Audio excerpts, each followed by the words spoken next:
Hi everyone, thank you for joining us on the Learning to Birth webinar, where we interview some of the world's most interesting and inspiring thought leaders about birth, pregnancy and postpartum. And today we have with us Nicola Goodall.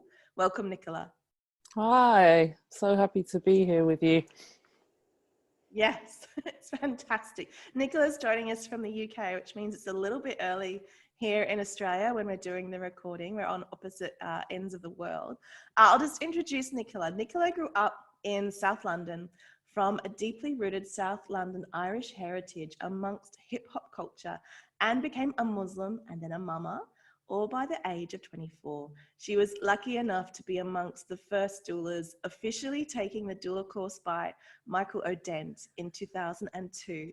Moving to Edinburgh, Scotland, 2004, Nicola became one of the founding members of the Scottish Doula Network. That just all sounds incredible, Nicola. It blows my mind away. So tell us your backstory. What led up to all that? So I've started to, when I'm presenting now at conferences and whatnot, this is how I begin and I introduce myself, and it does change slightly all the time. But I think actually I would have had a different story when I was younger, but now I'm older and I've watched all the threads come together. I think it's probably a bit more mystical. So so my mother is named after the midwife that caught her, who was a woman called Olga in a small village in Yorkshire, which is a very unlikely name to have in Yorkshire in 1937. So she must have done something very special. I never found out why or what or how, but I'm presuming she did something special. And I'm named after the maternity ward that I'm born in when I'm born, because my parents can't agree on the name, which is very common. I went to school with lots of other Nicolas. I was born on the Nicole ward. And my sister attends births as well in her local community, and her daughter's trained with me. I was obsessed with witches and ducking stalls as a child, and I think there's probably lots of, things that I don't understand that brought me to the work. But in a nutshell, as an older teenager, I became very interested in women's health, more from a feminist stance, actually, because I was a massive feminist as a teenager. All my diaries say I'm never having children. It's a prison for women. I'll never get married, and so on. Here I am with 4. I told my mum that too, so it's all cool. It's so funny when I read them. I'm so, so defiant. So I felt really strongly that women should have good healthcare, and I could see very early on, even at 18 and 19, that healthcare is really designed for men. And since then, I've learned that it's not just designed for men, it's designed for white men, It doesn't really serve women very well.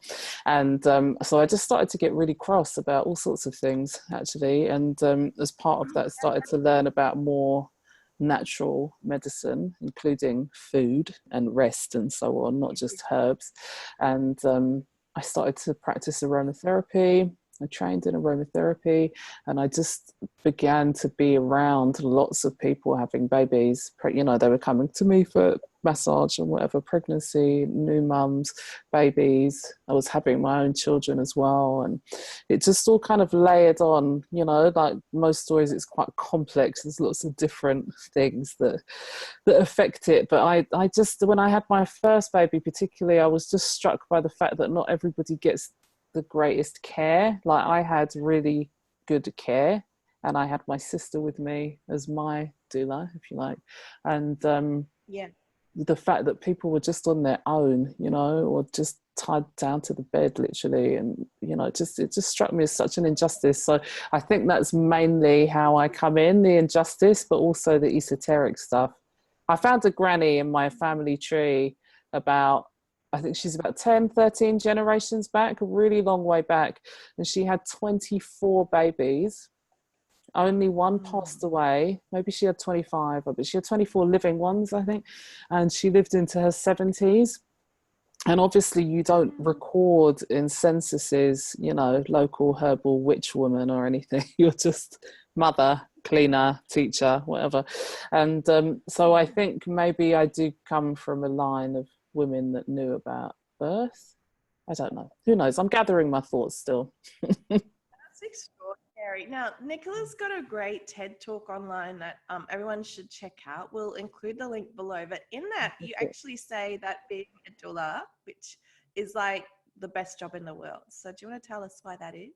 I think so. I mean, I think really, if I was being pernickety about the word, I would say birthkeeper. I really like the word birthkeeper because to me it means traditional support of women, you know, during their, not just during their birthing year, really. From, you know, I see children grow up, have babies and come to me, you know, that I've seen and so on. And so I think it goes all the way through. And then like some of the mums come back to me menopausey time, and so, you know, you get to see it's women's health worker, if you like, to put it in a more modern terminology.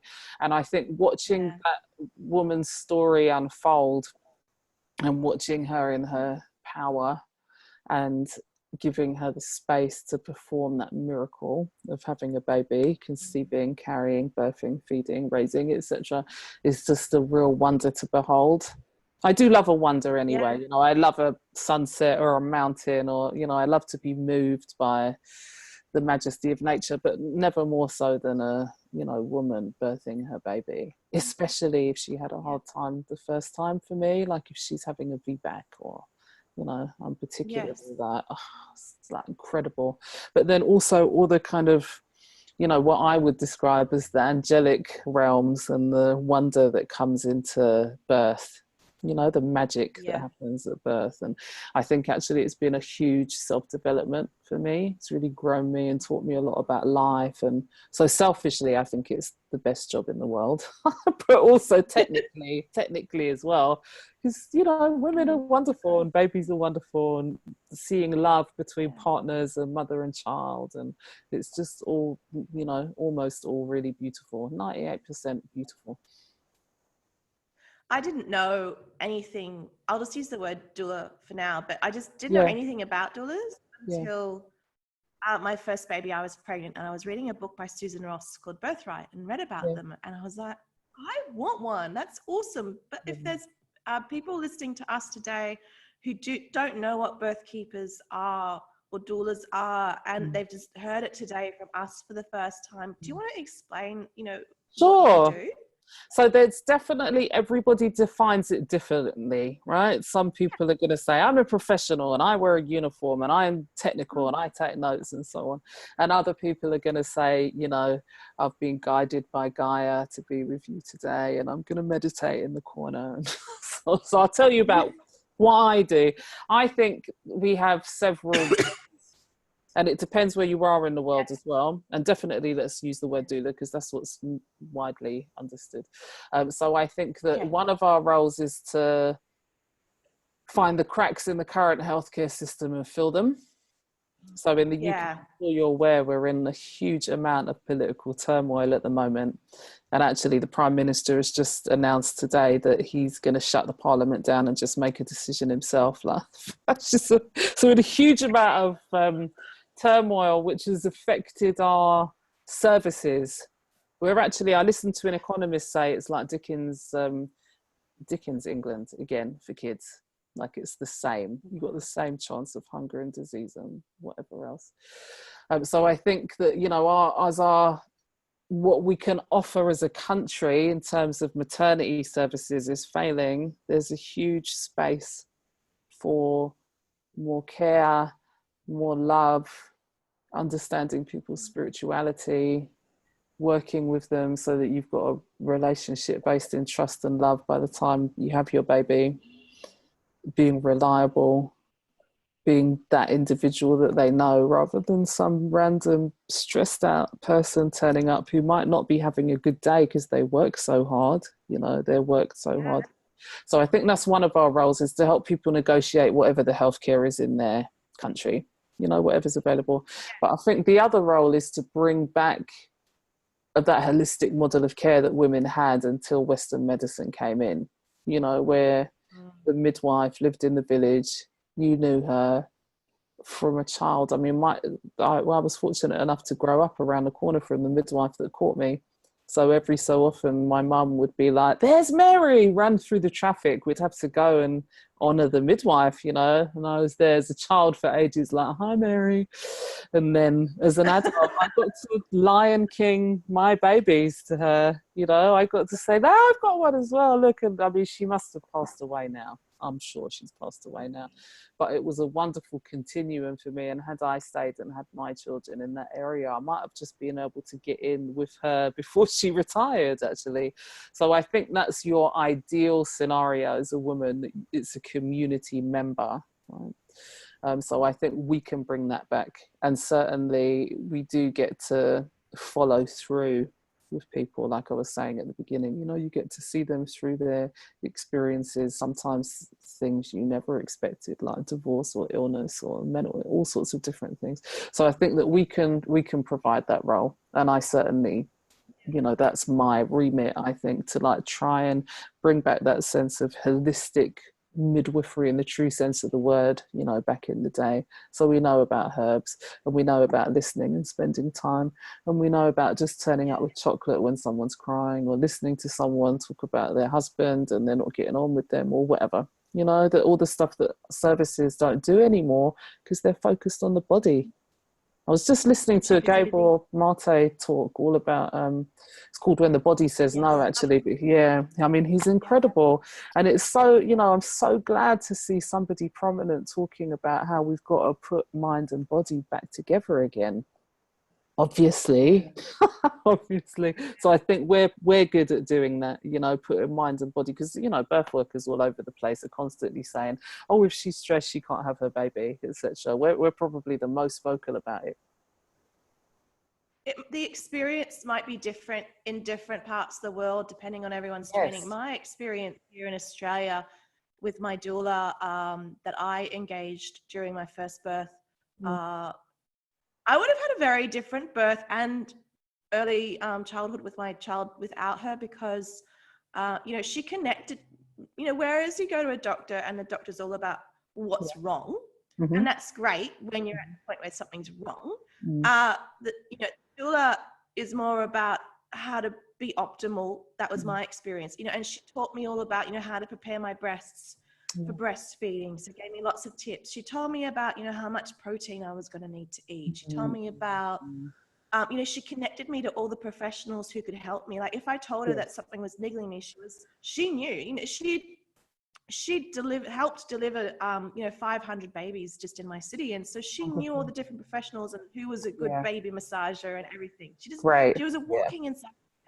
And yeah, like you've said, whereas you go to a doctor and they might have a few minutes just to, you know, look at your body, look at your test results, your doula will come and spend, you know, half a day with you, and she will talk you through, you know, what actually birth is like and what it's like afterwards. And, oh, have you got that in your cupboard yet? Have you filled up your freezer with a month's worth of food yet? You know, all this sort of stuff that maybe no one else around you is going to tell you. And I just found that so. And we're missing it. I was just going to say, you know, grannies used to do all that stuff. Come round with soup. Oh, have you thought about this? And all grannies now are all going, like I'm always saying, grannies are going off to train to be yoga teachers, going to Tuscany. They're on Tinder. They're like, they're not grannies anymore.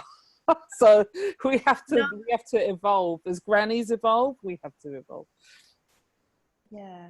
He trained with Michael Oden, and I've never met him, although I'd love to. And I've read like a lot of his books. A lot of his books really inspired me. What was it like to train with him in those early days? So, I mean, to put it in context, I didn't actually know what the training was when I went along. I was pregnant with my second child, and I'd already started supporting mothers, you know, during that time. But I was in my local yoga center, and as it would happen, the woman that ran that yoga center had him as her midwife / doula / whatever. And she had organized for a training in her house, which was one of the first ones that they did. And so she'd put a poster up for it, and I saw his name and I knew of him, and I'd read some of his work and was like, that's a really good idea to go and hang out with him while I'm pregnant. And it was just 15 minutes walk from my house, something like that. His partner Liliana lived 15 minutes walk. Sorry, it wasn't at the woman's house, it was at Liliana's house, but it was nearby to that woman's house. And I just signed up for it. I was completely broke, and I went along with like 10 post-dated checks and just begged to come along, and just sat. I recorded the whole thing, actually. I still have it all digitally, and I'd love to listen back to it to see, you know, how I thought about it then. I've got all my notes as well and how I feel about it now. So what he did for me was really a few things. So one, he's a religious man, so he believes in, you know, the power of divinity in birth, which is very important to me, because I absolutely believe it, hands down. He was very like a nice kind of wise old sage guy, you know, to sit at his feet and just soak up the knowledge. He's very wise, very charismatic, and like super duper intelligent, always rolling off these studies and facts and figures. But I think the main thing that happened at that training was that I understood now the science of what I'd already observed. You know, women are better off in privacy with the light off, with people that care for them, not disrupting them, and all of that. And he was able to give me the mechanics of how it was all working. So that was the big takeaway for me, was the science. And, you know, they lived around the corner from me, so I would bump into Liliana all the time, who trains with him. And it was just wonderful serendipity, you know, that they were just there. And I've attended other things with him, you know, since then as well. I mean, I really think any opportunity you get to learn from him, just go along. And it is the same thing over and over, if you like, but presented in a different way each time. So it really drives it home, and it just gives you more and more basis, you know, and kind of credentials for the work that you're doing. But he's fantastic. Take it all in. And he's also now, it's fantastic because he's now an elder. And I know, you know, as you're running towards the end of your life, you're a lot more gung-ho. Now he's just like, don't even call the midwife. You don't need a doctor. You don't need medical care. You just need an experienced, calm woman with you who knows when to call an ambulance if you need to seek medical care. I mean, he's really at that point now. That's extraordinary. Yeah. And he has that lovely book, Do We Need Midwives, right? He's talking about it a lot. Do we really need midwives? Something like that. That's a really good question, actually. What is, like, for the mums listening here, what is the difference between a doula and a midwife? Give us a rundown. Sure. So in the UK and many countries, I'm sure it's the same where you are, midwife is a medically defined term now. And the story was, that I don't believe in, you know, oh, well, we better stop all these crazy old witches with their rusty knives hurting women, right? But actually, I think it's probably a lot more kind of, let's, you know, see if we can get more people through our doors and discredit all this woman's bullshit. You know, so I think that's how it went. But anyway, not to go too far into that, it's another podcast. So that, you know, that we have that term here. So you have to be, these days, you have to do a degree in midwifery. You have to be registered and re-register yourself all the time as supervised, and take notes, and can be investigated, and all of those medical professional things that happen. So in technical terms these days, the difference between a midwife and a doula is the midwife is tied to the state. So we, in Scotland, where I live now, we don't have one single independent midwife practicing anymore at all. So all midwives are linked to the state. Wow. In the rest of the UK, they're very thin on the ground because of there's been a whole lot of back and forth to do with insurance and European Union rules about medical insurance. So a lot of them have just dropped off slowly but surely. Australia here a few years ago as well. Had a whole lot. I don't know what the state right now is in Australia. I was talking to Dr. Michael Charles Klein from Canada, and it seems okay over there. But yeah, in Australia, it's troublesome as well.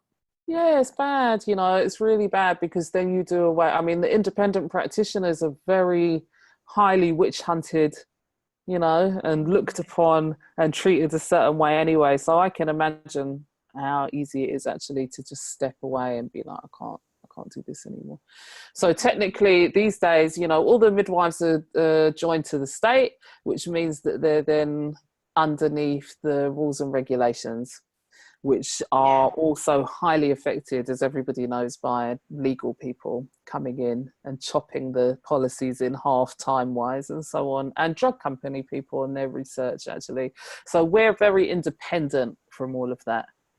No one can say, you know, you can't say that to that mum. There's people that would say that, obviously, that I couldn't support somebody to birth on their own if they wanted to, or I couldn't support somebody to wait to 43 weeks to get pregnant and so on. There's a lot of people that have those kind of opinions, but I just think they can all, you know, take a hike. Nearly swore. Doulas actually deliver babies? So well, only mums can birth babies, right? Doulas can be present for sure when mothers give birth. And if mothers want to give birth with family around only and no professional medical care, I actually think it's quite sensible to have a doula there, as long as she knows what her remit is. And she's not, because what happens is you get doulas that are doing a little bit of clinical midwifery on the side, as well as being a doula, which is not a good idea, to carry a Doppler or to have, I don't know about people administering drugs in the UK, maybe, I don't know, but you know, they're doing lots of clinical midwifery, and I'm not talking about traditional midwifery, because I think doulas are great at administering homeopathy and using rebozo and acupressure and psychology and all of these things. But I think that's, you know, what they shouldn't be doing is saying, okay, yeah, I'll be there. Oh yeah, of course, if, you know, it all hits the fan, I'm going to help resuscitate your baby and stop you bleeding, or, you know, whatever the key issues are for women. But to be honest, I think when women have a doula with them and no midwife or doctor, they've just made the decision to do it on their own. They haven't said, oh, that's a better midwife or that's a better doctor there. In my experience, anyway, in my experience. And that's actually a choice I made in my second birth. I thought I would just birth at home, and I called in my doula from my first birth who knew me, and I was like, I'm gonna birth at home, I know how to do this, I'm gonna be fine, come and support me. And but it was, you know, it's not that I thought that she was going to help me or anything. It's more like as that you know, again, she was there to support me during the pregnancy, and then I knew that if I needed help when I was birthing, like, you know, if I needed someone to get me some food or something like that, you know, she just do it. Yeah. So I think, you know, I mean, for us here, what's happening is, as the services are getting overstretched, the midwifery care is slowly fading away. So actually, you know, I'm at home births all the time, say, where the midwife's not there, even if they're calling her. So, you know, they're coming eventually, but like maybe they come in and they go away again, or maybe they're just there for the last 2% of the birth or something. Exactly. So and that's the thing, you know, labor, every mum's different, and I mean, every labor's different. But you know, if your waters break and then your labor goes for a while, I mean, your midwife isn't going to be there for all of that. They're just going to be there, like you've said, maybe for the active labor at the end. And you won't even go to hospital until, if you're going to hospital, you won't even go until, you know, you have strong contractions, because, you know, for a whole lot of reasons. Otherwise, when you get there, you know, hospital being hospitals, contractions might just stop because it's a bit of a you know, different environment. Can doulas go with mums to hospitals and support them there? Yeah, in the UK, you can generally have 2 birth partners with you. We went from 0, right, to 1, which was often the partner, and then we campaigned to get 2. And you know, if you're in some places, they really don't mind if there's, like, you know, grannies there as well, but generally a doula, a partner, and a mum. That's beautiful. How does a mum know when to like, how would you know when to ask a birth keeper or a doula to support you? Like, how would you know as a mum that that's what you want? You know what, I think for me, the most common thing that I see happening is people just identify they're not going to get what they need from the midwife. We have, you know, in the UK, we have this wonderful tradition of midwifery, and we have called a midwife, and we have, you know, the Queen had midwives, and we have a real, like, midwife strong, although we've just gone over the halfway mark of 50% for doctor-led births, so it's disappearing, you know. It's really? Yeah. So that, Wow. you know, I think people go along for their booking appointment, you know, where they're taking your history and so on, but it's not until they're a few months pregnant. So they're already going Mm. through that whole thing of like, oh my God, I'm going to be a mum. Do I want to be with this man? Oh, like, you know, the world is burning. Like, how am I going to have a baby? All of that without any support, technically, you know, by people that know how to support in those instances. So I think for me, mainly that's the thing that happens, is they just identify that it's not working. You know, they go for that appointment, they read out 100 questions, and you know, sometimes they're able to still really engage emotionally, but generally they're really stressed out. So they're just like, you know, ticking them off, and people are having to remember how their granny died and their mum, you know, was ill, and it's all really medical.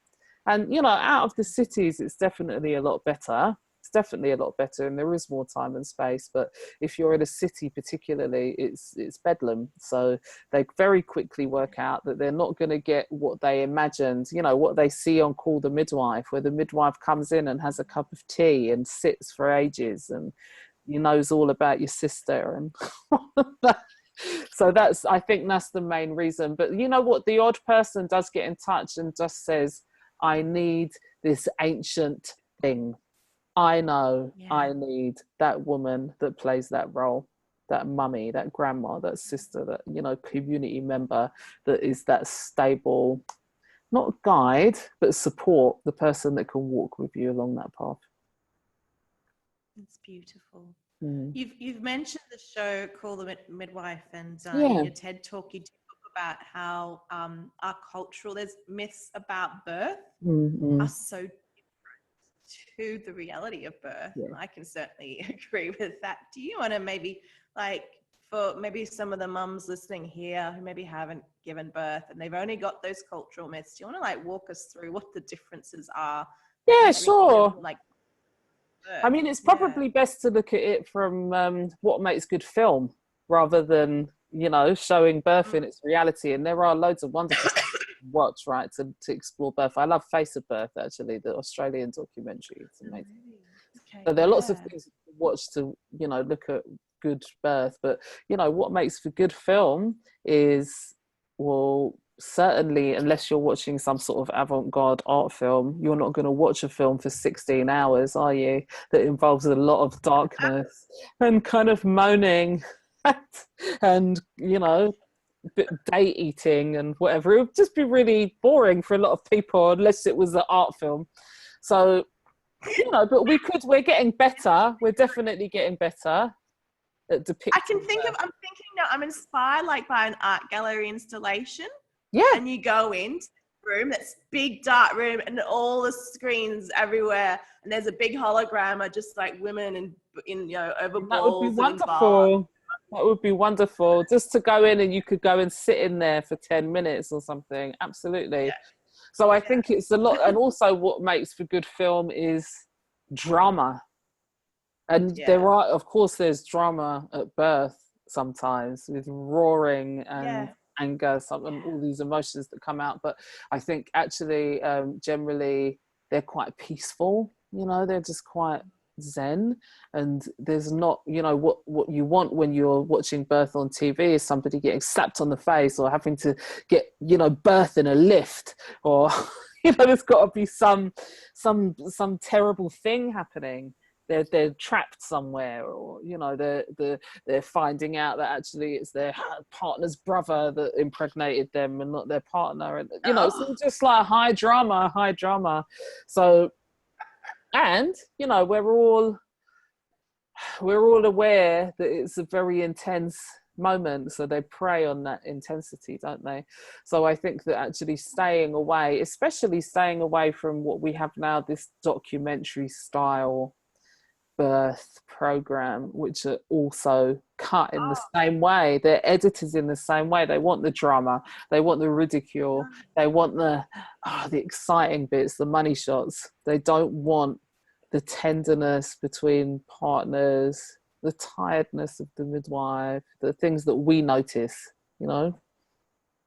And they almost seem to want that objectification of women, even like the woman in the in the position where she's having stuff done to her. Like they're not really shows which show the women in her power. That when I haven't actually like watched them, but when I've seen clips of these, you know, on TV, like just the ads, I'm like, that's just not something I want in my work.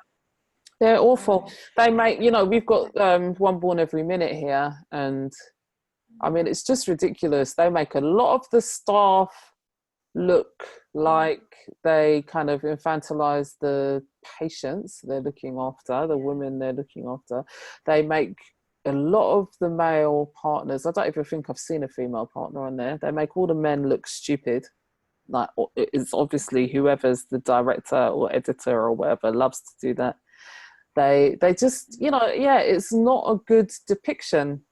I mean, a good, you know, it would be good to have it'd be great to have a good depiction where you can see men really, like dads really, you know, holding it all together and being really useful at the birth and loving and, you know, good men, and for women to be shown in all their power and also all their kind of high state that they have, and for the people that are supporting them to be shown for the hard work that they're doing. That would be really useful, but I just don't think it makes good TV, apparently.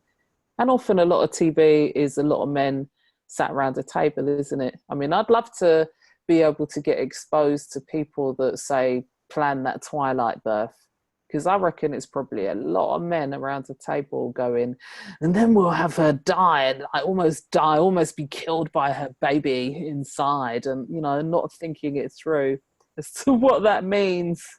But that's what the book does. There are great movies out there. I mean, I watched a few, particularly like I think the second half of like Orgasmic Birth, which is more focused on birth, whereas the first half of Orgasmic Birth is a bit more like all the things that can go wrong. It's like more that traditional kind of thing. And then there's those Russian water birth movies. They're just incredible. Yes, like, that really good, really amazing. Really amazing. You bring in aromatherapy and essential oils into birth. Do you want to like tell us like? Sure. And you wrote a book. I did.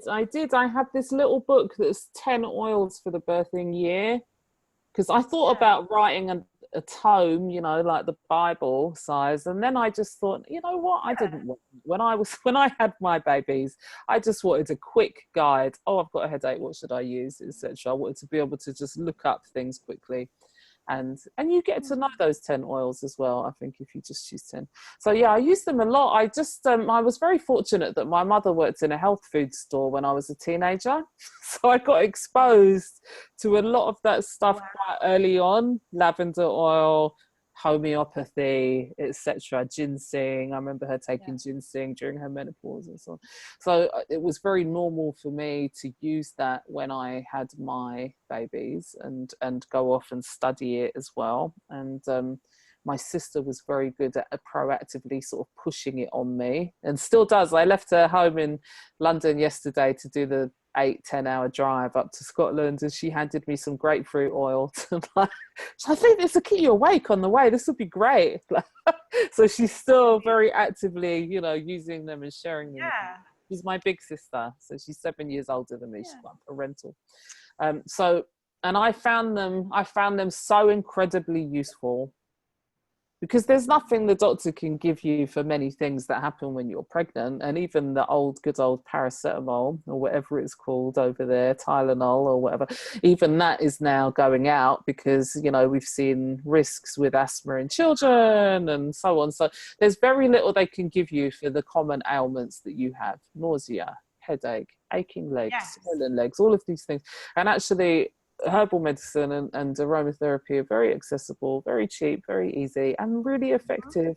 So actually, if you can clear, you know, insomnia or migraines or whatever with some lavender oil or lemon oil, like, it's a great idea. Put it in your bag, off you go. Don't need to go before even. Anything. Before it's serious. If it's just, you know, just help yourself in these ways that you can with what you need. It's just really good, isn't it? Yeah, no one's saying, you know, you get all these people that ridicule, don't you? No one's saying if your leg's been chopped off in an accident, you just put a drop of lavender oil on it. No one's saying that. But what we could be doing is stopping a lot of pharmaceutical drug use with these easy cures. I see people all the time for things. I don't give them aromatherapy for prolapse, but prolapse is a great example. Women come to me. I had a woman come to me recently that had been suffering with discomfort and pain and all sorts of terrible problems for nearly 10 years. And the doctor had done nothing. And she'd been referred to specialists and they'd done nothing. The physio was rubbish. And she was literally so much better when she left my house after her 2-hour appointment, even better in the morning, and is now completely cured, like just from the different things that we went through. So actually leaving people to suffer, and it gets you down if you can't sleep when you're pregnant, or you're getting headaches, or you're particularly anxious, or your mood swings are bad, or all of these things that you can remedy with essential oils. So I'm a big fan, a big advocate. I've literally just before I came onto you was painting my 24-year-old's mosquito bites with clay and tea tree oil. Like they're always getting oils in this house. My doula actually introduced me for the first time to oils, essential oils. I didn't know anything about that, and it's because of her. Like just even just things like calendula for nappy rash, I wouldn't have known otherwise. And so it really empowers you as a mum, because you don't have to go to a chemist or anything. You just go, oh, okay, I get some beeswax, some olive oil, make myself heat them up, put this with that, and boom, you are empowered. You can solve those things in your own house. It's much more cost effective. And it's got love in it. It's got love in it, which makes all the difference. And we have science to prove it makes all the difference now. Yeah. And I had an experience a little bit like that ladies that you had talked about. After my first birth, this is 12 years ago, before my big, self-empowerment journey. I was like, I went to the obstetrician afterwards who treated me, and I had about 10 things wrong, and they weren't even the things like to do with what he'd caused me, and I was like at breaking point. I was probably 6 weeks postpartum, and he was like, you know what, none of these things are real. You're just telling me about them because you're hysterical. Go and I'm going to look at that. Even using the word that they specially invented. I think you need, you're a hypochondriac, and I'm going to book you in. I think you need to go. You're sad. I think you need to go, and I'm not saying people shouldn't, but you need to go and see someone now for the depression, right? And I'm not saying that in there aren't people when you need to see someone. But people I'm actually sad. I was like, I'm sad because I'm in pain, and there's problems here. It's not that the pain, it's not that I'm like depressed causing it. I've got real problems. And so my whole journey after that was like, finding out how to solve them. And so a lot of the people that we're talking to on this webinar and like the different modalities I went to and totally changed my life and, fixed everything. So it being able to look outside the box and you talk to people like you, find help. It's so important, because there's going to be to your situation out there. You don't have to suffer. You don't. And also, when we look at, I think everybody should look at the history of obstetrics and gynecology. And if they're going to look anybody up, not when they're pregnant, I might add, because it's very gruesome. If they look up Dr. Sims, and you find Dr. Sims is not even really that long ago, and he's the father of modern gynecology and obstetrics. And he gets all of his learnings and discoveries from mutilating and torturing and experimenting on African and Irish slaves that he owns. And he has a little shack out the back of his house, and he takes them out there in the middle of the night often, and invites his mates round, other doctors, while he invents the speculum, the Sims forceps, the episiotomy, all of the things that obstetricians use now, he's the forerunner of. And it's not that long ago. So if you think about, that's what it's grounded in. And of course, there are wonderful obstetricians, and I've met wonderful obstetricians who are very supportive of women and women's health. But that system, that's where it comes from. And there's many more stories like that. That's the big story like that. After he'd finished messing with the women, he started to mess with babies, and he was most famous for putting shoemakers' awls into babies' skulls to look at their brains and so on. So he was a complete psychopath. And it's a psychopathic system almost in its essence, which is a hugely controversial thing to say. But in that psychopathic system, who cares about the woman once she's produced the baby?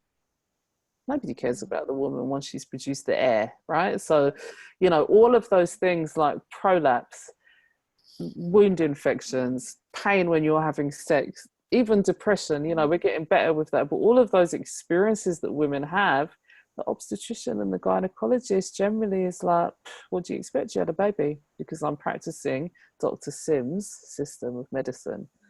Right, so it's all a lot deeper than just, you know, how men view women or whatever. It's terrible. I mean, I had a mum who went to her doctor and she still had grazes all over her labia, like about 6 months after birth, that she didn't actually tell me about. Otherwise, I would have given her some herbs and whatnot to help deal with them. But she went and the doctor said, well, they'll probably just be there forever. You've had a baby. What do you expect?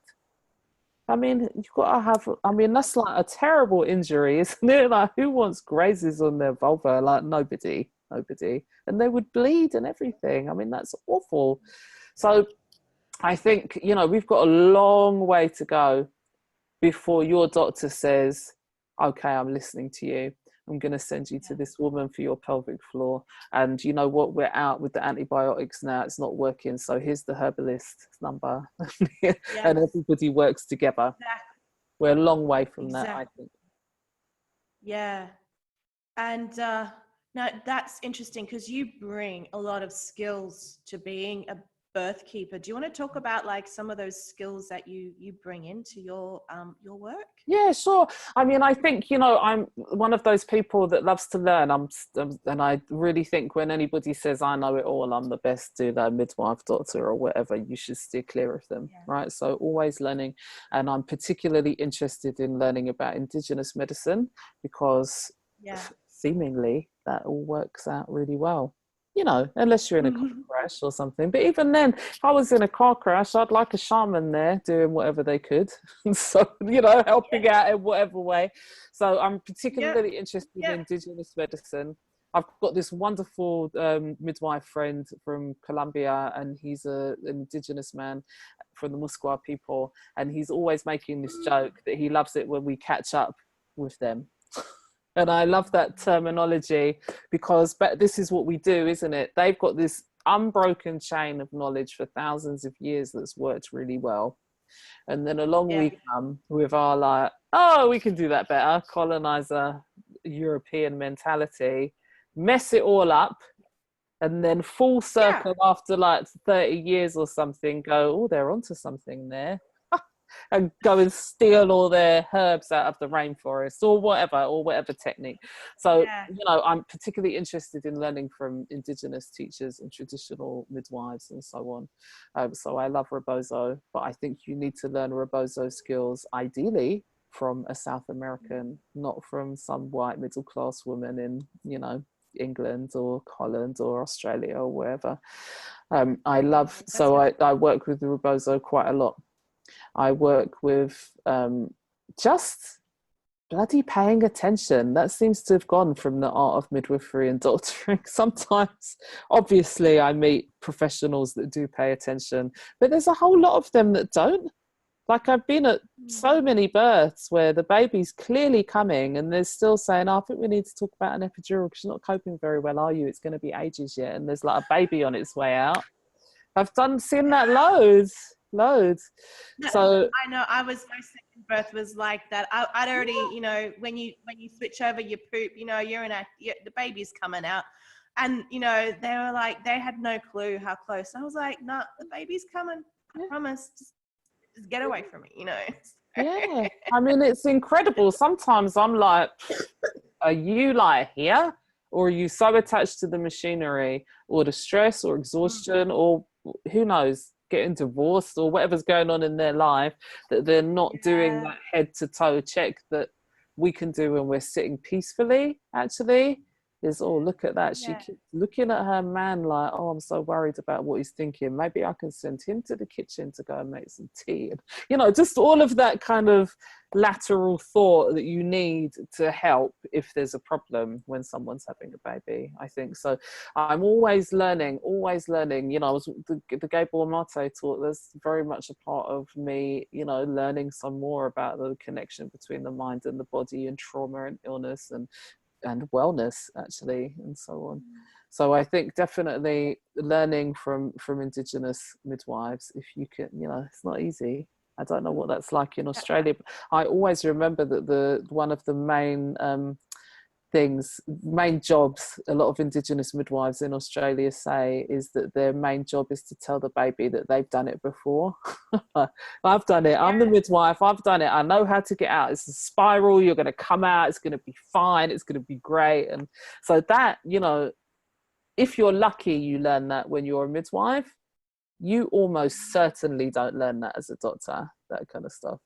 So actually going back to the roots and going back to the basis and asking people, you know, how do you deal with this issue? Because when you ask an Indigenous person how they deal with that issue, there'll be a spiritual thing, there'll be some herbal stuff, there'll be some practice to do, there'll be, you know, it's a very holistic model of healthcare.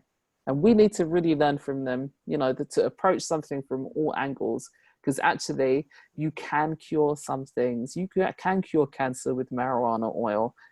You can cure some chronic conditions with some really good mental wellness care and so on. You know, so I think that we could, you know, if you're learning from those people, you're just broadening your skills all the time.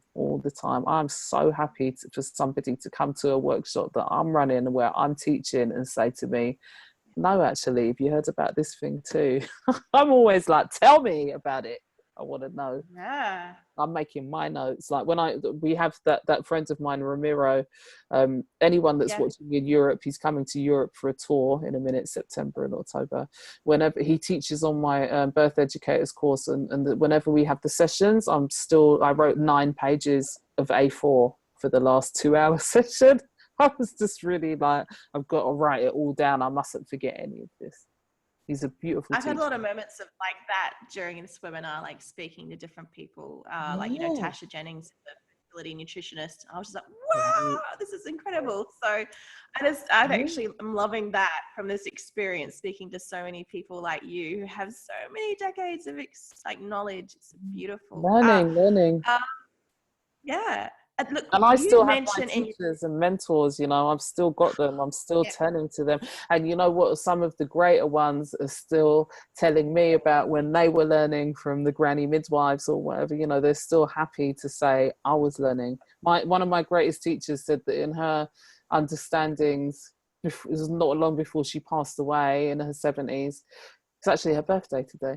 She said, in her experience and Indigenous wisdom that she's learned over the years, that you should watch birth for 20 years, you know, helping somebody like another midwife. Then you should practice for 20 years. You should be the midwife, and then you should teach for 20 years. That's the natural movement. But we don't do that anymore. So now I'm in my second 20 years. I understand what she was talking about. And probably when I hit my 41st year, I'll understand even more. In your TED talk, you talk about, you know, oxytocin and pitocin, and those might be hormones that a mum might never hear about when she goes to see an obstetrician or a doctor. But obviously I heard about them for the first time, probably from my doula. Do you want to tell us about oxytocin and its role and pitocin? Always. Dive deep. We need to know. Oxytocin is such an incredible thing, and I really like to think eventually we'll teach this in school. So oxytocin is a chemical that's produced that is responsible for many things, but in terms of birth, physiologically, it's contracting your womb so that your baby can get out. But it's also responsible for bonding behavior. So you're creating it, eye contact, dinner parties, proximity, touch, massage, sex, orgasm, many different facets. So if you don't have oxytocin, you're in a, you know, difficult position. I'm really fascinated, and I would love to read, and I'll go digging one day for it, to look at autism and oxytocin. I'm sure people are writing about it because there's such a lot of non-connective behavior, eye contact, don't want to be around, don't want to, you know, be in company and so on. So it makes me wonder if there's some kind of relationship between the two things. So you need oxytocin to be a healthy human. You also need oxytocin to get a baby out of your body, unless you have surgery, something like that. Consequently, it's a very clever chemical in terms of birth and sex and orgasm and so on, because it's not produced in certain circumstances, because you don't want to have an orgasm in the supermarket unless you're special. You don't want to have your baby, you know, in the park by accident, or the car or whatever. So it's produced when you're safe and warm and dark and cozy and looked after and supported and not judged and so on. So unfortunately, we create our hospitals to be for the doctor, the person that's there to make sure the air gets out all right. So the bed, the clinical equipment, the light, the positioning of everything, and the whole structure is related for the doctor, not the mother. So all of the things that we have in place there are stopping oxytocin production. I think it's a miracle that people manage to give birth in that system. You know, I did the first time. So we've hit a problem. And it's wonderful that we have scientists and medics like Michelle O'Donnell that have done these bodies of work that have proven that we need oxytocin enhancing environments, because now we've got the birth center, home from home, midwife led, whatever we want to call it, which are never like your home. I've never seen one that's like a home. They're very wiped clean, and there's still equipment, and people have still got uniforms on. And please, like, if anybody's got one that's like a home, I'd be so interested to come and visit and to see how you swing it in your place, because I took part in consulting with our birth centre being built here in Edinburgh, and it was excruciatingly painful even to get a sofa in there or a kettle so they could make a cup of tea. I had a stand-up row with the health and safety woman about letting people boil a kettle to make tea. So, you know, we're in this problem. So then when a woman doesn't produce enough oxytocin to create enough tightenings to build up the top of her womb muscles so the bottom bit can open and the baby can get out, we've created a solution, pitocin or syntocinon, we call it here. Synto or pit, there's all these different words that people use, and it's not the same. It's the difference between sex with your greatest lover ever on a romantic holiday for 5 hours or a vibrator. It's not the same. It's not the same experience. Or porn, actually. Porn is a very good analogy to make. Or Facebook. We think we're communicating on Facebook. We think we're having sex when we're consuming porn and so on. But actually, there are a lot of dangers, and it's a sort of false version of. So then we don't end up being able to have sex well with our partners, or we end up being anxious and isolated when we're on Facebook all the time. We're not having real, because there's no oxytocin. You might get a rush if you see something nice, but there's no oxytocin from the connection. So we create, you know, this drug that we mainline into people's arms, and it goes into their bloodstream. But oxytocin, the original, is very clever, and it comes in pulsatile waves, and it stops if you're in danger or you don't feel right, or indeed if there's something going on with the mum's body or with the baby's body, it goes up and down in response. So I've been at VBACs are great to look at. I've been at VBACs that have taken 45 minutes from the first sign to the baby out, and I've been at ones that have taken days. And that's because when you let oxytocin do its magical work and disengage the academic brain, generally it does what it needs to keep everybody safe and to bring the baby in just the right way for the mum and baby. So then when you start mainlining in the fake version that's very strong, there's no pulsatile anything. It's just straight in there, causing you to, you know, have your orgasms, if you like over and over and over and over and over again. So babies get stressed and mothers get stressed.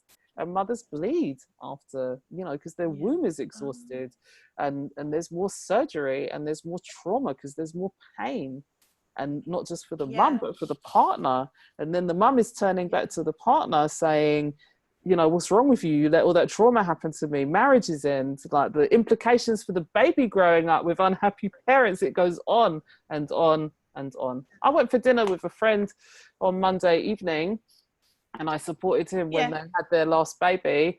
And I wasn't yeah, actually with them. They were in London and I was up here, and it all just got totally carried away. And there was loads of racism and loads of horrible stuff happened that resulted in quite a traumatic cesarean. He's telling me they're split up and he's got a new partner, and they never had a great relationship after that. So, you know, that's it. That's the relationship over. That's that baby growing up. She's 4 now with a different reality. Maybe it was nothing to do with the birth, you know, I don't know, right? I didn't say a word. I just let him tell the story. But there's every chance. There's every chance it had something to do with her going yeah. through You that feel, experience.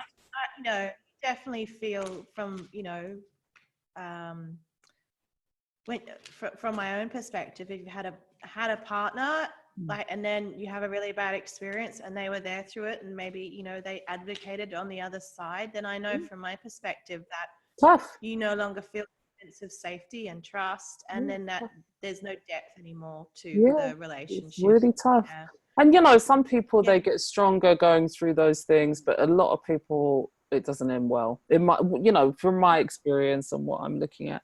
And I'm not saying at all that that drug isn't incredible if somebody's hemorrhaging. That's wonderful. And, you know, it's fantastic. It's a great development. But just this idea that you don't use your brain and say, well, we keep coming in, it's bright, she's frightened, he's not very good at looking after her maybe, and, you know, she's crying her eyes out in pain and trauma. Oh, you know, maybe we could adjust the environment a little bit, give her some love, support him to yeah, care for her, turn the light off, yeah. ask people to knock on the door. It's also simple. And actually, when you start, we employed at our local hospital this consultant midwife to be normality midwife for 3 years because our intervention rates were so high. And one of the first things she did was shut the door to stop the doctors banging in and out of the door and into people's rooms and whatever. And the intervention rate went plummeting down. Obviously, we would say, but for them, they need to be taught these things. She was wonderful. She was so wonderful. She brought in breech birth I training. guess if you're a mum and you're in those late stages of pregnancy, like, just get as much loving, as you can. Like, maybe you're not with someone and so you can't get all the kisses and cuddles and, you know, making love that you want, but just find ways just to give them to yourself as much as possible, because the more, you know, the more that you have, the baby just comes, you know. It's what triggers it all, it helps it all. What's it feel like to fall in love with our babies, Nicola? I think, you know, if you have an undisturbed birth, the moment you put your eyes on your baby is the highest amount of oxytocin you'll ever receive in your life, right? We know that, which is a wonderful design physiologically, because that also means that your womb clamps down and your milk and everything is coming and you're falling in love, right? So an undisturbed birth, it's very holy, I would say is a good word, very sacred for women.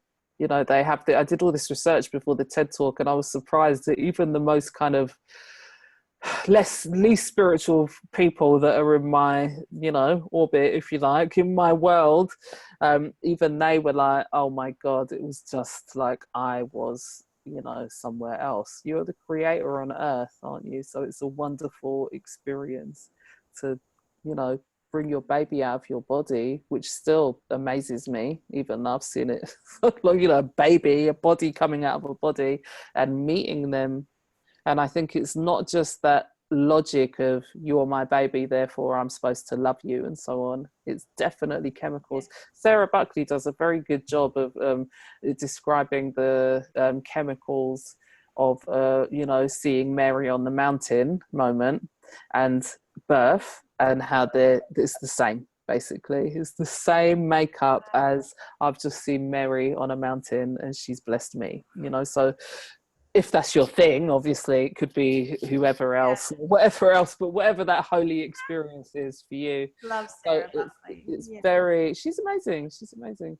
It's very divine, you know, if you leave it all alone, it's very divine for a woman and a baby. My second birth was definitely like that for me. Yes. My second birth and pregnancy. Before then, I had no relationship to spirit or spirituality, and that second birth was a revelation. The experiences I had during it, my life was changed because of that, and I couldn't ever go back. It was beautiful. And what a shame, you know, that's my feminist thing now. What a shame that women are robbed of that ability and experience, because it grows you in a way that nothing else can. It elevates you. In fact, Ramiro uses the word all the time, graduate. You graduate at certain times in your life, and that is one of them. You go up a level because you have that, you're bathed in all those chemicals, you're bathed in that experience of being a goddess, bringing life to the planet, literally. So it's, you know, what a shame that those women are robbed of that experience. It's not right. It's not right, and it's not healthy. You've only got to look at the world since we've medicalized birth. We've been in almost the militarization. It's the military. We're watching the militarization of the world. I mean, I come from a human rights background, you know, so, and I've read a lot of, you know, Gabor Mate and other books, and I did an ancient history and everything as well. So I've got a fairly good handle on, you know, the history. And it's like we're watching the militarization of the world, and I connect that back to what we're doing to mums, like during birth and pregnancy, and then the very first experiences, like what's imprinted on our babies' minds, you know, and it's so important as women that we reclaim our power of who we are and what our bodies can do for, you know, not just our own sake, but for the sake of, you know, generations, and how our children are imprinted, you know, about whether the world is a safe place or not. Absolutely. You know, whether we have to be in up arms or not. And you know what? I was just going to say, when you get these great elders off to one side, Ina May, Robin Lim, Michelle O'Donnell, all of these people, and you get to speak to them and have a chat with them, a lot of them will tell you things that will, you know, make your toes curl about, you know, the Russian government back in the day took advice from psychologists and psychiatrists about the best way to, this is all documented, to make the country less revolutionary, and they were told disrupt birth, right? So there's all those, I mean, and you know, you speak to those people, and I'm going in that direction as well, I have to say, where I think there is maybe a greater agenda to all of this. I do. And it happened as well with how our school system is designed. You know, the underground history of American education, I think, by John Taylor Gatto, goes into that sounds interesting. Deep academic, you know, research into all the historical documents about how and why education was designed, you know, in Prussia, and then taken on in America, and then spread throughout the world. So, you know, there are those parallels, not just through birth, but then also through how we educate our young children. Yeah, absolutely. You know, you mentioned prolactin. Is it prolactin? Yes. I didn't know about prolactin beforehand, but I really did notice, like, after my birth, a change, like my first birth, a change in behavior. So the mums listening, this can sort of prepare for maybe, like, and be more aware about the choices they might make after birth. Do you want to talk about prolactin and what it does and what effect it has on us as women? Sure. So prolactin, it's not a hormone that I know a huge amount about. It's not a chemical I know a huge amount about, but I do know that it affects a woman's behavior in terms of, so I think the most striking example is when you cease breastfeeding, your brain lights up in the same way as a mother that's lost her child, right? So what it does is it's keeping you engaged.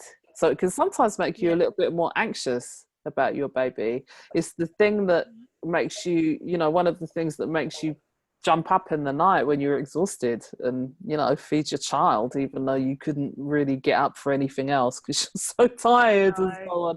So it keeps you together. Actually, Michelle O'Donnell says that when you put prolactin together with oxytocin, it's a huge memory suppressant, the most natural memory suppressant known to man, you know, aside from an injury or something, or aging.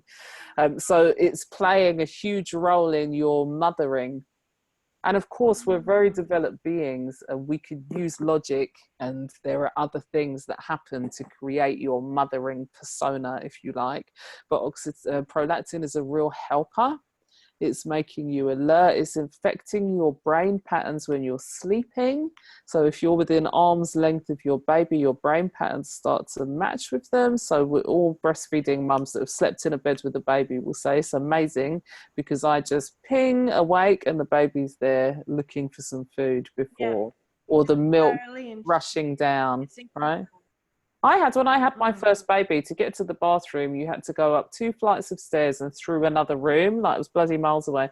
And I remember I couldn't hear her at all when she was downstairs with her father, but I would be in the bath and like milk would come and it would be just, I'd be like, I'm coming. And he'd be like, how do you know? Like, how do you even know? Because my body is telling me like it's all happening. Yeah. So it's very important. And, you know, breastfeeding, we always focus on the, you reduce breast cancer chances and, it's bonding and antibodies for the baby. But we never talk about that impact on the mum, how it affects her behavior and her mothering. And I think it's a discussion that we really need to start having because I think a lot of women, if you told them breastfeeding is going to make mothering way easier, would be like, but actually what happens now is most women go, breastfeeding is going to be a nightmare, isn't it? It's going to be awful. And that's a huge value proposition about breastfeeding, that even when it's difficult, because maybe you haven't had the support or the knowledge behind you to know how to do it properly, no one really helped you, show you or anything, and you're just having troubles and it's hard and you're just tired and you're like, okay, bottle it is. If you knew that the mothering part is going to be easier, then, that's a huge kind of incentive to keep going and get the right help. That's the thing, like get the help you need. Yeah. Do it, like, definitely. The body generally has it. Yeah, it does. It does. You just need to find the remedy. I agree. And I'm not in any way like a breastfeeding Nazi, like whatever you want to do, but you should know all the facts. It should be informed decision making, and you should have all the support that you need to do what you'd really like to do, whatever it is, right? So I think you're right. I think that we need to really do better with our education so that women really understand, and they also and support, so that they have the support that they need to to deliver on this, what is quite a challenging thing these days after you've had a cesarean and you've got to maybe go back to work and whatever else. I was really inspired by what you said about your baby, and you just, the baby was down the hall, but you knew when it needed to feed, because that's an experience I had with my first son that I haven't really talked much about, and haven't really heard anyone else talk from that perspective, is that he and we just knew, like, I always knew whatever he wanted to do, whatever he wanted, like whatever he was feeling, I just knew, and there was never any words passing between us, and it just continued, like, for the first we only breastfed for a year because he refused the breast at 1 year, and now with the knowledge I have, I know what I could have done, but at that point I was just like, I don't know. I was in the country. I was like, okay, we'll run with it. But that really continued between he and I for a few years of just like that total interest. And people would go like, how do you know that he needs this now? And, he's not even saying anything. And we were just like, we just know, because you're so connected. The umbilical cord is there. The energy link is there. But, we don't talk about that in Western medicine because it's all seen as like, woo, but we're starting to understand it now. We've got trials going on with DMT and MDMA and all of these different things because we're starting to understand more about energy and brain chemicals and so on. But that umbilical cord is always there, I think. And actually, the stronger it, the easier the relationship is. I used to, my mother, when she was still with us, and we still used to use normal telephones that were plugged into the wall, on many occasions, one of us would pick up the phone at the same time, one to call the other. But it would just be the exact same time, and it would be the freakiest thing.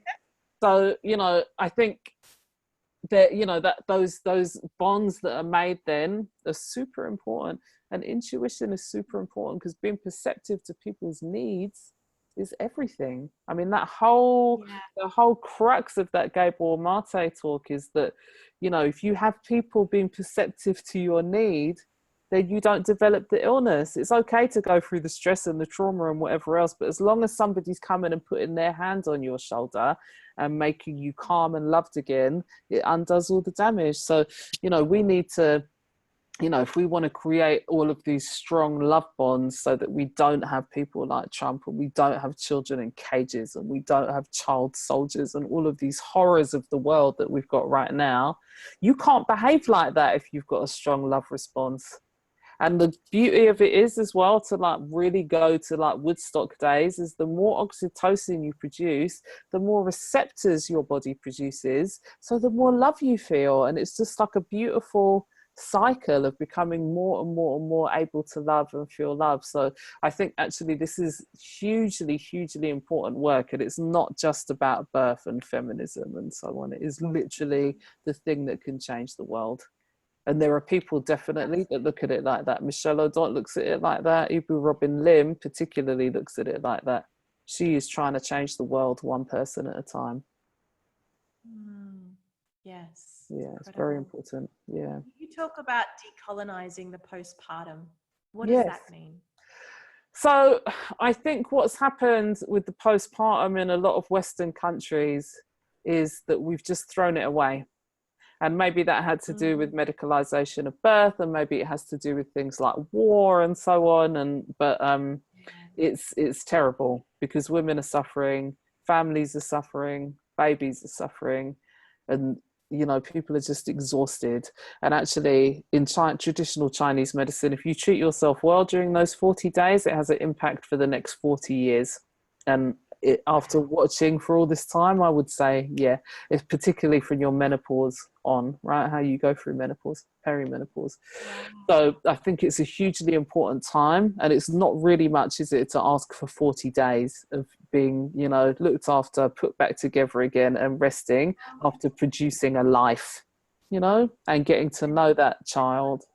So I think it's been hugely colonized, because now if you talk to people about resting for 40 days, so say you say to somebody, so what used to happen when I was doing birth education, if I started to talk about this, inevitably somebody would say, so I work with a Chinese woman, her mum's coming for a month. But you know, they'd have a story from somebody that still did these traditional practices, and the whole room would go, oh my god, really, you're gonna stay at home? If you stay in bed, aren't you depressed? Oh my god, your mum's gonna be there? That's a nightmare. Like, we've completely lost, until you start to talk to women after they've been through the exhausting version, and then they go through the relaxing, being looked after version, then you can see the contrast. But if you haven't got that contrast, most people think it's a whole load of nonsense, and they just suffer. But then they have prolapses and broken relationships and incontinence and not the best relationships, breastfeeding breaking down. You know, there's a lot of problems that can come if you don't rest and put back in. So I really feel like it's been colonized by Western medicine, which, and its answer to it has just been to say it doesn't matter. It doesn't matter, you know? Yeah. So I think what it does. I knew nothing about afterbirth period, actually. And you're not told it. And it was a real revelation. I mean, I thought I would be back at work in 2 weeks because I was very fit. I'll be back at work in 2 weeks. I was not. Maybe it was a long time. And no one ever said, like, you're going to be bleeding. Like, I know it's not everyone goes through this. Everyone bleeds a different amount of time. But I have heard a lot of mums say that they bled this amount of time. Like, you'll be bleeding a lot, maybe more than you ever have in your life for 6 weeks. If you go back to what you feel like normally when you get your period, for me at least, that day, I'm not wanting to go anywhere. I'm not wanting really to get out of bed. Maybe, you know, and it's like, not only are you bleeding like a period for 6 weeks, your boobs are swollen, you know, milk is coming out, you're maybe healing down there, everything still feels a bit out of whack because you're coming to bed. And then you've got all these different, you know, like, you know, the prolactin and everything coming in, and it's just like, whoa, you know, like, it's a lot to deal with. You need a minute to just sit and let it all sink in, and no one's saying you need to force things on yourself that are stressing you out, you know, lying in bed the whole time. So like I did 40 days rest because it's the tradition I'm from, and you know, I couldn't stay in bed the whole time, but I would lounge around in the living room and I would put the odd loads of washing on or cook the odd meal and so on. But generally that was, everybody understood. Nobody said you should do this. I was just like, this is what I'm doing. If you want the kids to go to school, you're gonna have to take them or find someone else, etc. You know, it was really regiment and military like with mine, and I stayed home. And you know what, I always tell the same story that I think illustrates it in quite a funny way.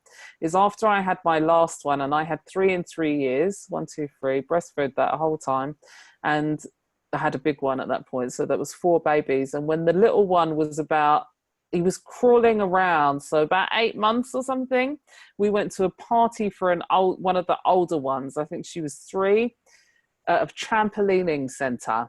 Like, you know, loads of trampolines, loads of kids going bonkers and sweating on the trampolines. And the baby, who is to this day a 14-year-old, very adventurous young man, crawled onto the trampolines. So I had to go and get him before he got an injury. And I used to trampoline as a teenager, like with the British team. I used to train with the British team. I wasn't on the British team, but I used to train with them, and I loved it. And I stopped when I got an injury, but then to be back on a trampoline with my baby, I was like, oh my God, there's so much fun. And I was bouncing with him, and I was like, come on, all of you other mums, come on, let's all get on the trampolines. And they all came on the trampolines and they all went to the toilet. Every single mum went to the toilet within like 3 bounces, and I was left there with the baby like, I've had 3 babies in like 3 years, and I've got 4 of them, and I'm not weeing myself. Like, something is very different. And of course I let all my pelvic floor and all my ligaments were able to retract because they weren't bouncing out there on the concrete every day, or lifting up heavy loads of washing or whatever, you know, car seats, all of these, you know, I was able to let my body do its work while eating and resting and so on. So I think actually the impact that it has long term, if you don't do that kind of stuff, depression, prolapse, incontinence, all sorts of things, weakness, exhaustion being the most common, exhaustion takes like 2 years or something to get over having a baby if you don't rest. At the end of those 6 weeks, you feel back to normal. You feel ready to go. You feel strong. Your energy levels are up if you do all the protocols. Literally, I've just been at my sister's for a week and I've spent most of the time sleeping, and I feel like a 17-year-old now, like, because it's like I've reset. I'm full of beans. I'm ready to go. I feel very healthy. So actually just rest and nutrition and herbs and healing and time is everything to make you better again in a month, basically, rather than it going on. Between like the medicalization of birth is basically, you're pregnant, there's something wrong with you. Oh, you've had the baby now you're all better. Off you go. And I think that having that 40-day period and honoring even that 4th trimester of the baby is one of the most important things that women can fight for. I didn't get to experience either, just because of family situations and work situations. So it's not always the way we live now. It's not always practical. You know, we have this Mother Warming Day where we talk about a lot of the traditional practices, and there always has to be a section in that day where we have to say, okay, so how do you achieve this? When you're living in London in a tiny flat where there's no room for anyone, no access to good fresh food, and everybody's got to go back to work, what are you going to do? So we can, you know, there's things that you can do. You could stay home for 6 weeks easily, because you know what, all the Chinese women in London are able to do that, and the Asian women and whatever. So you can stay home, you can pre-cook food. If you've got enough money, you can hire people to come and cook for you. Doulas will come and cook for you, right? Or maybe there's your grandma around the corner wants to come and make you soup. It's all nana food. It's all grandma food anyway. Long cooked stuff. Preload your freezer. Book a massage every week. Make sure you've got your herbs in. Make sure your other family members know exactly why you're doing it and how it's going to make everything better for everyone. Organise someone to walk the dog.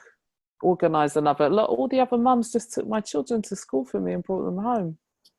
That's easy enough, isn't it? And if you have a partner, be like very, very, like, it's not that you're home and now you're going to do all the cooking and the cleaning and pick up all the clothes and put them in the washing for him. It's like, you're not at home. No, yes. You've got to relax. You've got to relax. So make sure you have a supportive, whoever's at home with you, a supportive partner who's and if they're not, which is something we've got to, it's a reality that we have to face, is that there are unsupportive partners who don't give good massage, can't cook, never washing and whatever. So if you don't have that, where are you going to get that from? Because in a relationship, what happens is often we just sit there going, you're a bitch, you should be doing that. You know, instead of saying, well, particularly between men and women these days, because they don't have a lot of women around them, want their man to be like their women, their mum, their friends, and so on. So actually the smartest thing to do is to say, he's not a woman. He's not going to behave like my sister. So therefore I go to my sister for chicken soup and my friends for flowers when I'm feeling ill or down or whatever. We expect men to do a lot of things that come very naturally to women and they don't to men. So if he doesn't want to do all of that stuff and he's never going to do all that stuff, get a cleaner for a month. And if you can't afford a cleaner, get your sister's 15-year-old to come in and hoover for you for a $5 or whatever. Like, there's always some solution. I really, you know, meal trains. People love to bring meals for mum and new mum. There's so many things you can do. Online shopping. Yeah, put your budgets in, so that it's understood that it's not some sort of, you know, luxury, that it's a necessity and that it's a part of the baby's cost. Yeah. Should a woman get a postpartum doula? Because there's lots of different doulas. What are the benefits of a postpartum doula? I mean, I think, you know, they can really help you achieve all of that. They're going to listen to you for sure. So you're going to have somebody that you can tell your deepest, darkest secrets to and thoughts, because women have a lot of dark thoughts when they have a baby. You're going to have somebody that can help you problem solve and troubleshoot. So like you say, they can hook you. They're really good at hooking you up with other people. So I'm going to meet a mum tomorrow that is, her baby's about 6 weeks old and she's gone off to an osteopath that I sent her to. So I'm picking her up at the osteopath. So that's something that I don't know how to do, and he does really, really well. Right. So they can hook you into other services. A lot of them can feed you really good, nutritious postpartum food with lots of protein and lots of slow cooking, like bone broth and so on, and lots of traditional stuff like cacao and golden milk and whatever. So they can really nourish you. Some of them can give you a massage or acupuncture or reflexology or whatever. But, you know, really they should be like your fantasy mum, I think, a postpartum doula. So she does all of that stuff, but then she says, you know what, you've had a really hard time, so I've cleaned your bathroom, I've drawn you a bath, I've turned the lights off, and there's a candle in there and some aromatherapy and your favourite book, and I'm going to take the baby while you have your bath, and I'm going to put the baby in a sling, and I'm going to change your bed and hoover your floor because you were crying about getting bits on your feet. Right, so they could achieve all of that amazing stuff within an hour or two being in your house and then disappear again. So if you don't have a dream mum, which is a lot of people, or you don't have the facilities, you can maybe hire a postpartum doula. And even though it's an expense, it's probably, I know I'm cheaper than a good buggy postpartum, you know, 6-week package. I'm cheaper. I should be probably more expensive, but I'm cheaper than a good buggy. So you could stall buying your buggy for 2 months and have your baby in a sling. You don't need it easy anyway at the start anyway, do you? You don't. They just fit in a sling. Yeah, you and don't. You're at home anyway if you're doing the whole 40-day thing, so you can just wait. Actually, wait. I would say wait before you get your buggy until you actually have a real baby, because you might want something totally different. Yeah, and some people don't even buy them these days. I know lots of women that just don't even buy them. There's babies in a sling and then it's like walking along. So I think Exactly. and a lot of doulas, you know, most doulas, lots of doulas are very kindly people. They have issues with money and charging and so on. So a lot of them will let you pay it off. I will let people pay it off. You know, the woman I'm meeting tomorrow, she's paying it off. I'm sure she wouldn't mind me telling you. It's not easy to rustle up a sum of money for everyone, especially in the times we're in at the moment in the UK. So actually having some options. some of them, I used to do a lot of swapping. I would do swapping. I've had acupuncture, a vegetable bed. I've had like all sorts. Taxman doesn't know about that. It's all good. I don't think they need to know about it.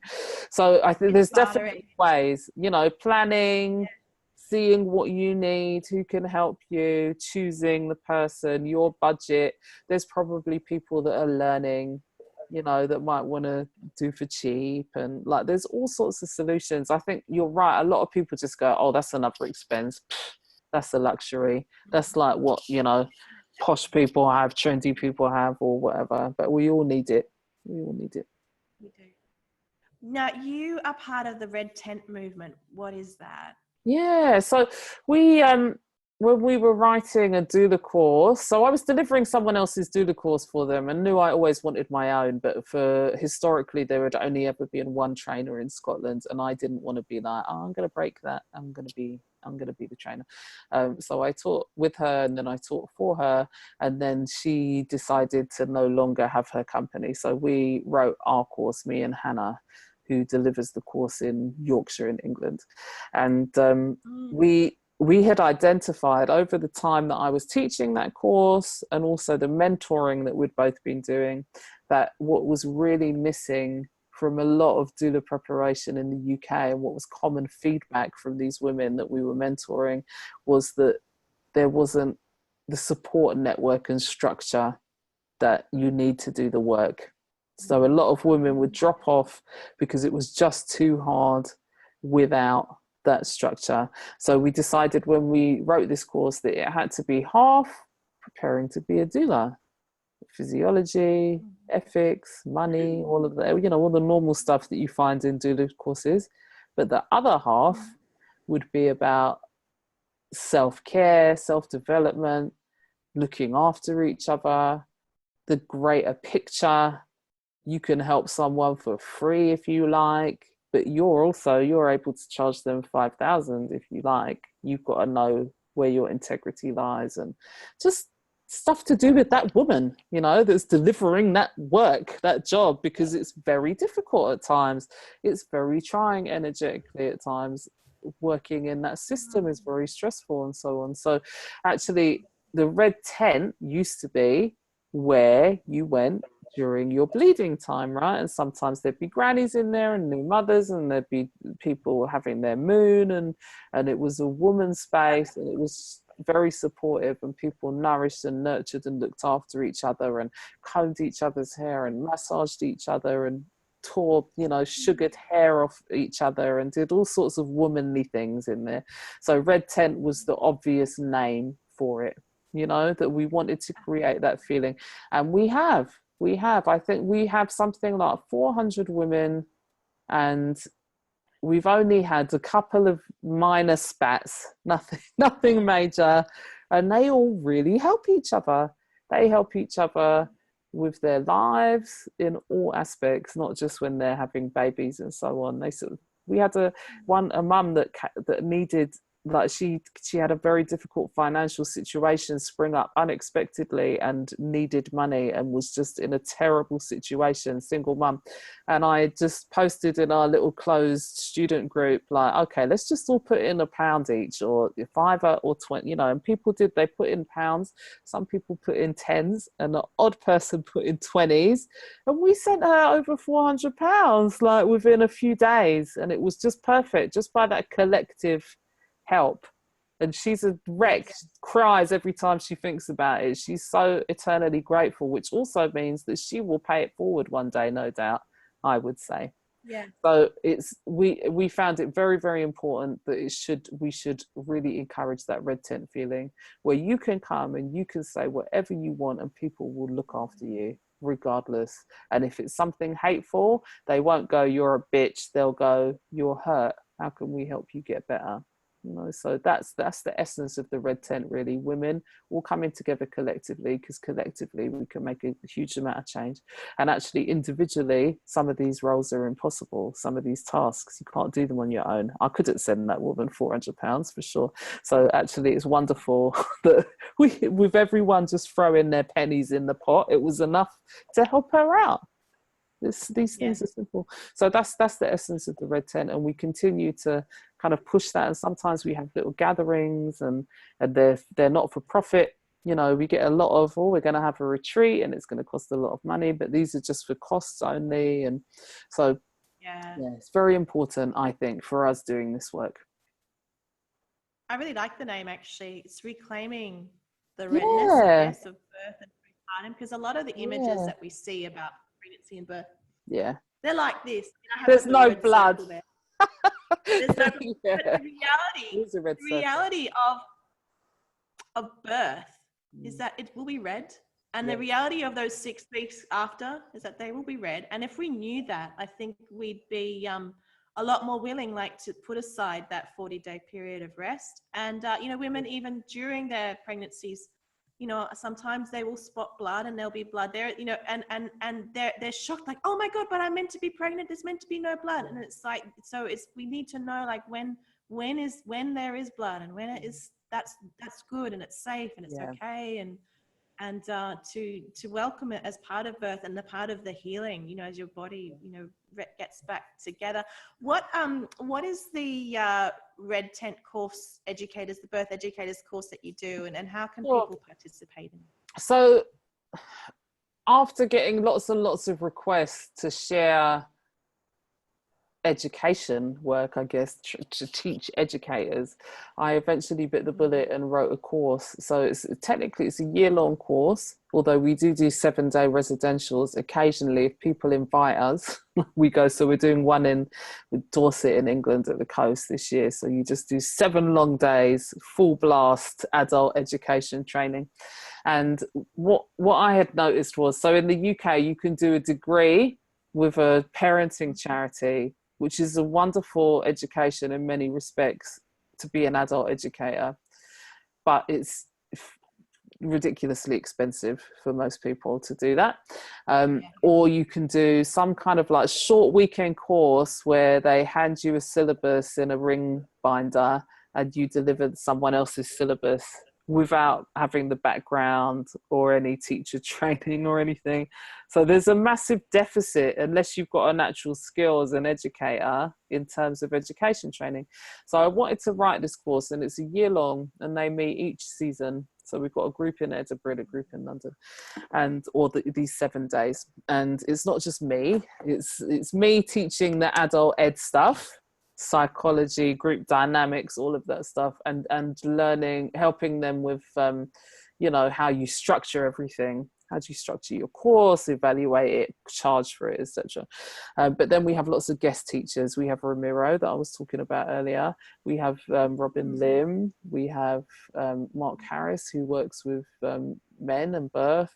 We have somebody teaching about the variations of normality, like VBAC and breech and twins and so on. We have a doula, a black doula, who does all this incredible work around maternal mortality and racial disparities and racialized medicine and activism. She comes in and does a session. We do some hypnobirthing. I've tried to make it as broad a spectrum as possible, so at the end of it you should be able to put together your own course that delivers what you want to deliver, what you think is important to parents, that focuses on your strengths. So we have one woman who's working with mental wellness and mothers predominantly, one woman who's only going to run groups with black women. We've got people that are really kind of specializing where there's huge deficit. Like there are now springing up now, there are more mental wellness things for women during the birthing year and mental health provision, but it's been slow coming. So I'm really happy to see her doing that. There have been, of course, groups for black mothers in the past, but they've been fairly sporadic and few and far between. So I'm also really happy to see her doing that. So ultimately, it's not my agenda. It's me sort of opening the door and saying, come in here, check out all of this stuff, and then make your own thing at the end of the time. And they have fallen in love with each other so much. The 2 groups we've got running at the moment love each other so much. It's wonderful. They're forming such a bond as well. I hadn't even anticipated that. They're forming this bond as well as learning to be great educators. I'm very excited by them all. It sounds like a phenomenal course. Like, you're just putting so much, like, it sounds like a one of a kind really in the world at the moment, like what you're Yeah, doing. I had a good look around and I didn't, you have things like Childbirth International and all these kind of online things, but you don't actually seem to have the course where you come together and they get to practice teaching and running activities with each other and so on. And I just there doesn't seem to be. I mean, maybe there is. I'd love to see other things if they're out there. I would, but there's not It's much kind of like what it. I'm trying to do with the Learning to Birth webinar is like bring all these different people from different backgrounds and modalities to speak, so that listening to this webinar series, we can all find out about different things that we might not have known before. So it seems like there's a little affinity there between like what we're doing here at Learning to Birth. Yeah. Can anyone from around the world come and do the course, or is it They mostly can. just UK? So I mean, obviously, if you're doing the year-long one, you've got to make 4 trips, which is onerous, unless you live in like Paris or something and you can get on a train, right? But the year-long one is made up. Sorry, the 7-day intensive is made up predominantly of people that are flying in from like India and so on. We have one booked for next year at the beginning of May, and it's a beautiful location. Okay, everyone.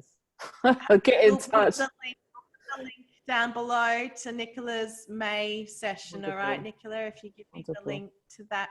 Well, thank you for your time, Nicola. It's been lovely awesome speaking to you. It has. I ask a question. I tend to ask a really broad question at the end, because I know we've done a lot of specifics to help educate mums listening, but I like to ask a really broad question. And my question for you is, and we actually have talked about it, but I'd really like just for you to let loose if you want to, like, how is childbirth an initiation to spirituality? Oh, sure. Wow. Wonderful. I think, I guess to bring all those threads together that we've talked about, it's a transcendental experience chemically, even if you don't believe that energetically. Chemically it is. It's creating life and bringing life on earth, but also it's an initiation. It's a rite of passage. It can be a struggle sometimes. Oftentimes, actually, it's hard work, right? It could be hard work. It's like I've got what the teacher that runs our course in Leeds does all this ultra running.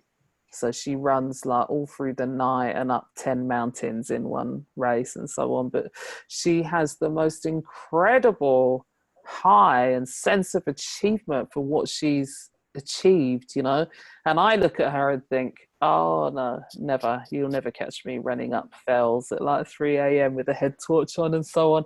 But what I see when I see her doing that is it reminds me so much of somebody that has like a 3-day birth or something, and it's, they get fed up sometimes, don't they? So overcoming those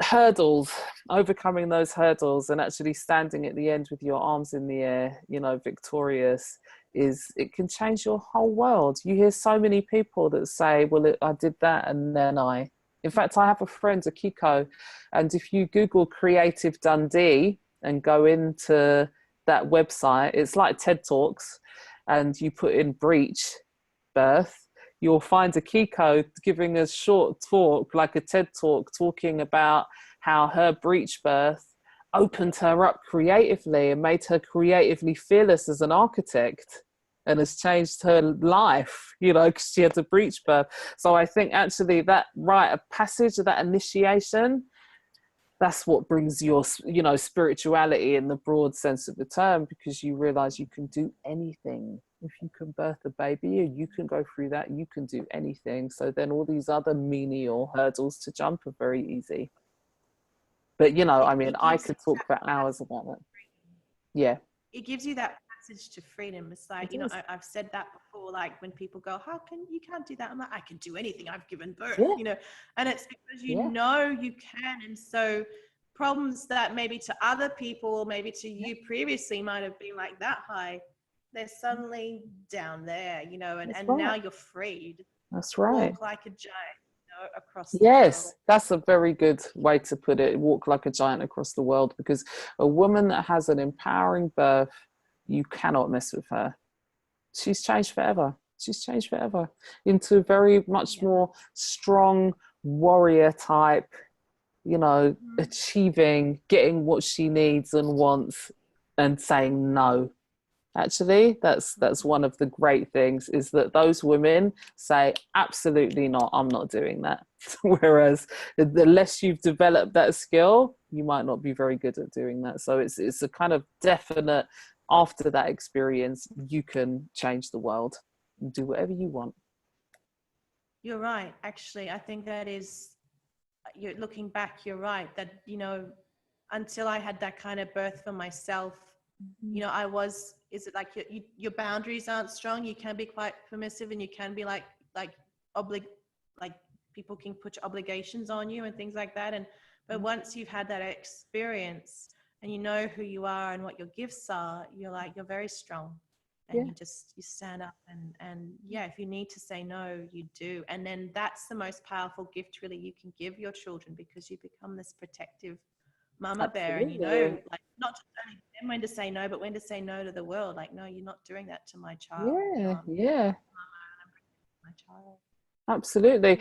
And you know what, we need more mothers like that.